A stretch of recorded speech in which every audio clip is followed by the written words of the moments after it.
Bismillahirrahmanirrahim. Alhamdulillahi wahdahu wassalatu wassalamu ala man la nabiyya ba'dah. Asyhadu an la ilaha illallah wahdahu la syarika lah wa asyhadu anna Muhammadan abduhu wa rasuluhu la nabiyya ba'dah. Qala al-muallif rahimahullah wa la yahillu an takuma nasihatan lil muslimin birrihim wa fajrihim fi amri din. Faman katama faqad ghashya al-muslimin wa man ghashya al-muslimin faqad ghashya ad-din wa man ghashya ad-din faqad khana Allah wa rasulahu wal mu'minin. Ya, poin ini sudah pernah kita bahas. Tidak boleh seseorang untuk menyembunyikan nasihat kepada kaum muslimin, baik yang dinasihati ini orang yang soleh ataupun orang yang jahat dalam masalah agama. Jadi kalau masalah agama tidak boleh disembunyikan. Kalau ada orang bertanya tentang masalah agama, kita tahu jawabannya, tidak boleh disembunyikan atau mengatakan saya akan jawab tapi kamu bayar dulu. Ini tidak boleh dalam masalah agama. Faman katama, barang siapa yang menyembunyikan masalah agama, faqad ghasyal muslimin, dia telah menipu kaum muslimin. Wa man ghasyal muslimin faqad ghasyad din, barang siapa yang menipu kaum muslimin, maka secara tidak langsung dia telah menipu agama Islam.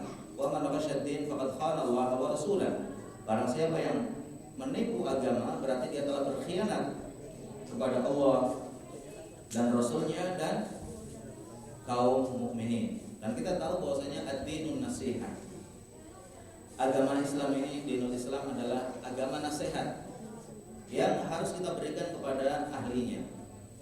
Nasihat untuk Allah, nasihat untuk Rasulnya, nasihat untuk kitabnya, nasihat untuk imam kaum muslimin dan orang awamnya.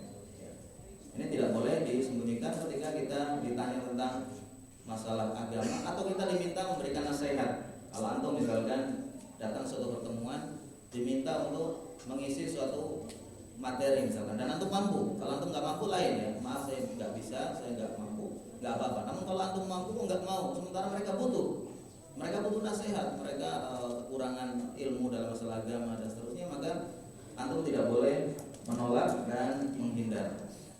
Nah, kemudian poin berikutnya, wallahu basirun wa ta'ala, wa Allahu tabaraka wa ta'ala sami'un basirun alim. Allah Subhanahu wa ta'ala pada poin yang ke-80 disebutkan Allah Subhanahu wa ta'ala adalah Maha mendengar, basir Maha melihat, alim Maha mengetahui. Allah adalah zat yang Maha mendengar, Maha melihat dan Maha mengetahui. Yadahu mabsutatan, kedua tangan Allah terbuka.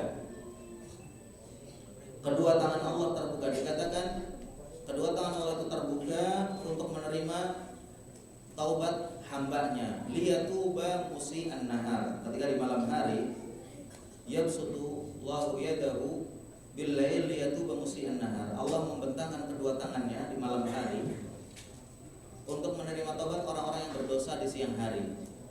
Wa yabsutu yadahu bin-nahar liyatuba musi'al lail, dan Allah membentangkan kedua tangannya di siang hari untuk menerima taubat orang-orang yang berdosa di malam hari. Wa dzalika kullu yaum, dan itu dilakukan oleh Allah setiap hari. Subhanallah, ini menunjukkan Maha Pengampunnya Allah. Jadi orang sangat keliru ketika dia merasa terjerumus ke dalam dosa kemudian dia meneruskan perbuatan dosanya karena mengatakan saya sudah terlanjur, saya orang kotor, saya orang telah terperosok ke lembah hitam dan seterusnya. Banyak orang merasa seperti itu. Ini keliru besar, dan dia orang yang nggak tahu din, nggak tahu tentang rahmat Allah. Betapapun besar dosa kita, betapapun besar kesalahan kita dan kemaksiatan kita, kalau kita minta maaf dan minta ampun kepada Allah, pasti Allah ampuni. Allah menyebutkan dalam Rasulullah SAW menyebutkan dalam hadis yang tadi saya sampaikan bahwasanya Allah itu membuka kedua tangannya atau membentangkan kedua tangannya di siang hari untuk menerima taubat orang-orang yang berdosa di malam hari. Allah membuka kedua tangannya di malam hari untuk menerima taubat orang yang berdosa di siang hari, dan itu dilakukan Allah setiap hari. Hatta tatlu asyamsu min maghribiha, sampai matahari terbit dari arah barat. Kalau matahari sudah terbit dari arah barat itu berhenti. Allah tidak menerima taubat lagi karena pintu taubat telah tertutup. Iya. Kedua tangan Allah adalah salah satu sifat Allah SWT. Allah memiliki tangan dan zahirnya adalah dua, tangan Allah itu ada dua.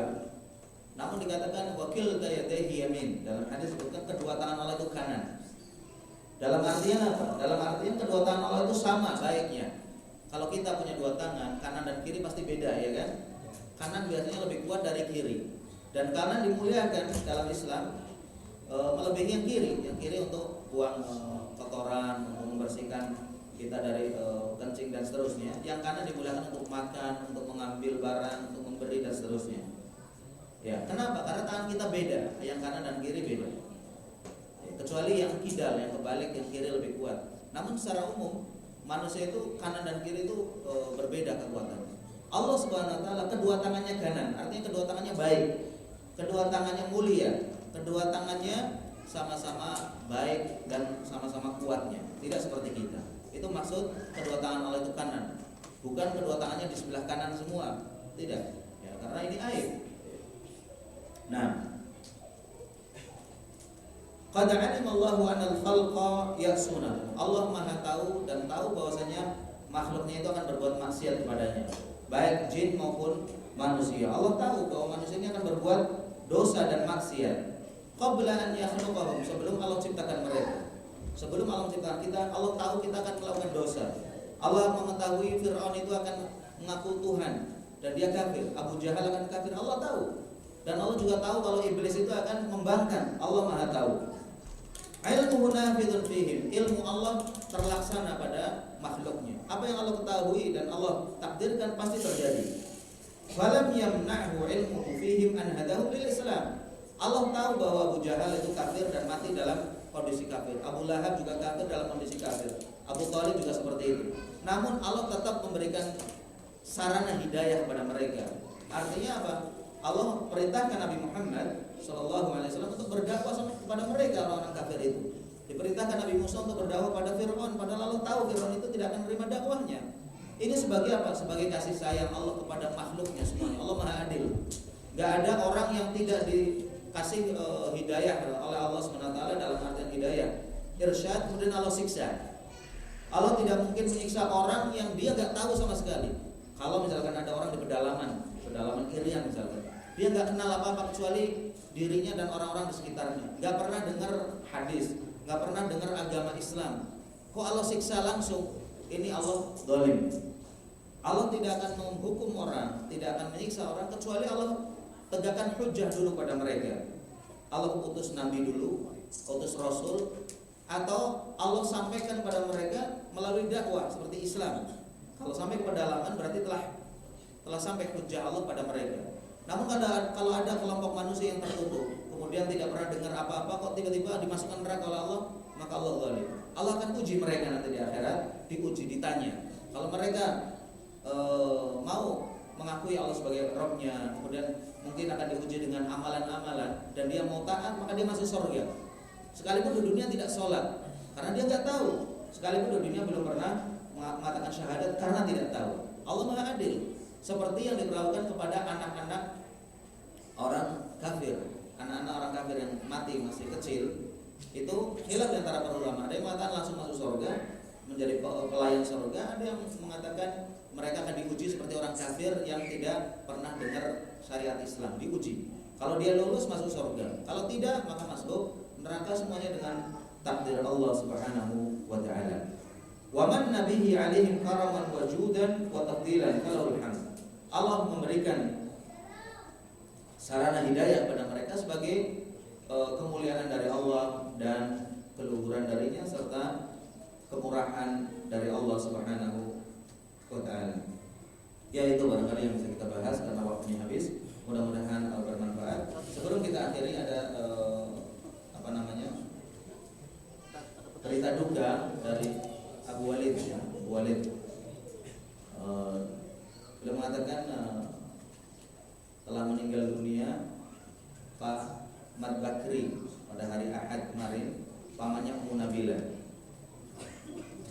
Minta kepada kita semua untuk mendoakan beliau, mudah-mudahan amal ibadahnya diterima di sisi Allah Subhanahu wa taala, diampuni segala kesalahan dan dosanya, dan dimasukkan ke dalam surga serta keluarga yang ditinggalkan diberikan kesabaran hati yang lebih baik. Allahumma shalli ala Muhammad wa ala ali Muhammad kama shallaita ala Ibrahim wa ala ali Ibrahim wa barik ala Muhammad wa ala ali Muhammad kama barakta ala Ibrahim wa ala ali Ibrahim innaka Hamidum Majid.